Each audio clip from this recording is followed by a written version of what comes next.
2 points for me!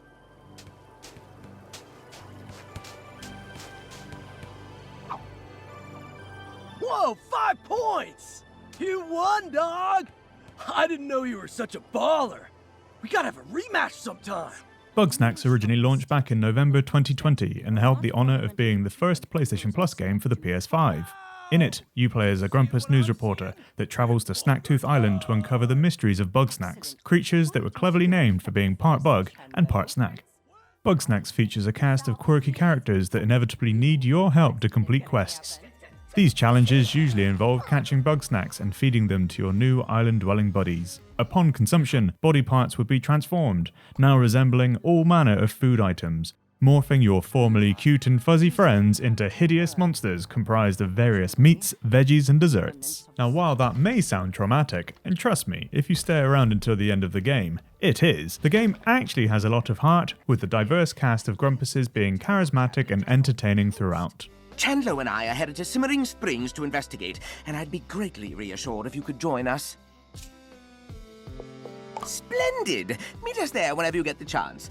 In the meantime, we have preparations to make. Chandler, ready the sunscreen! Thankfully, the Isle of Bigsnax, the new DLC that's just launched for Bugsnax on PS5, along with the original game's release on Nintendo Switch and Xbox, keeps the interactions with these characters at its core.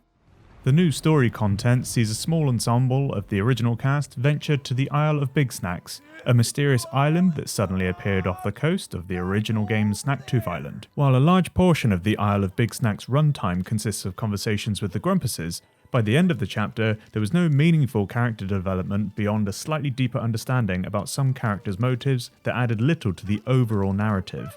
The saving grace is the personality of the grumpuses themselves, which continue to be consistently funny and well-voiced. The script is sharp with plenty of dark humour permeating this bizarre scenario. Yes, the place where I learned about the beauty and wisdom of this world. I hear it's a parking lot now. Upon reaching the Isle of Bigsnax, it's revealed to be full of giant Bugsnax. Each character presents you with a series of mysteries to uncover about the island, and in typical Bugsnax fashion, the solutions often require you to go hunting. The original game tested players to be creative and innovative in their use of traps to ensnare each Bugsnax. With the introduction of larger creatures to capture, I was excited to discover how I could contain these behemoths with the contents of my tool belt. Unfortunately, this is where the Isle of Bigsnax falls down. We are introduced to a new gameplay mechanic once we set foot on the island, the aptly named Shrink Spice. These vials of fizzing powder can be collected from ancient shrines and hurled at each Bigsnax, reducing them to normal size, and from there it's a simple case of capturing them with our usual tools, just like in the main game. It's a tad disappointing then to see every encounter reduced to apply Shrink Spice and then capture in the usual manner, and it feels like a missed opportunity to make any of the new snacks particularly challenging.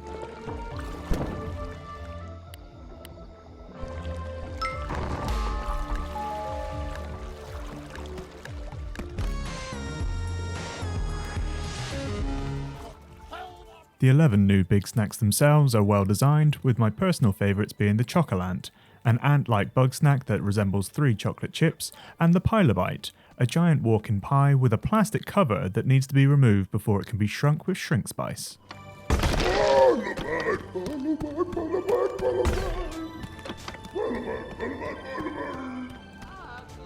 The new island itself was surprisingly small, and once the story-related breakable walls had been destroyed, it was possible to run from one side of the map to the other in less than a minute. As a seasoned Bugsnax trapper, I saw everything the new scenario had to offer within 2 hours, although if you're returning to Bugsnax from a long hiatus, it could take a bit longer. The DLC arrives in the latter stages of the original game. As I'd previously completed all of Bugsnax's main quest lines, I was immediately welcomed into the Isle of Bigsnax content by friendly Mayor Philbo. Dear buddy, that's you.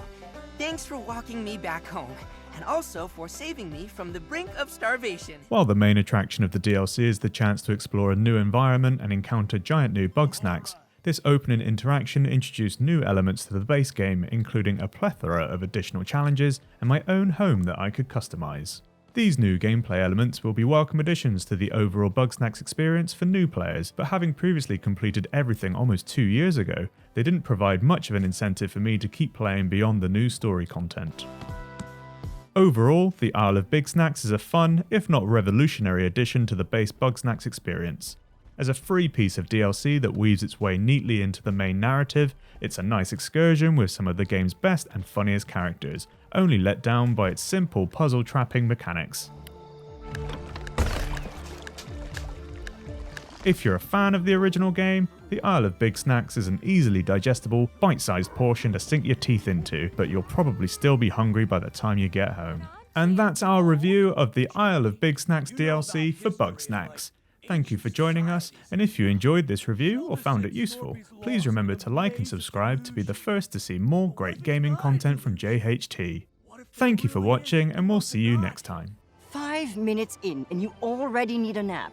Leave the labor to the productive members of society, then. Oh, please don't start this again.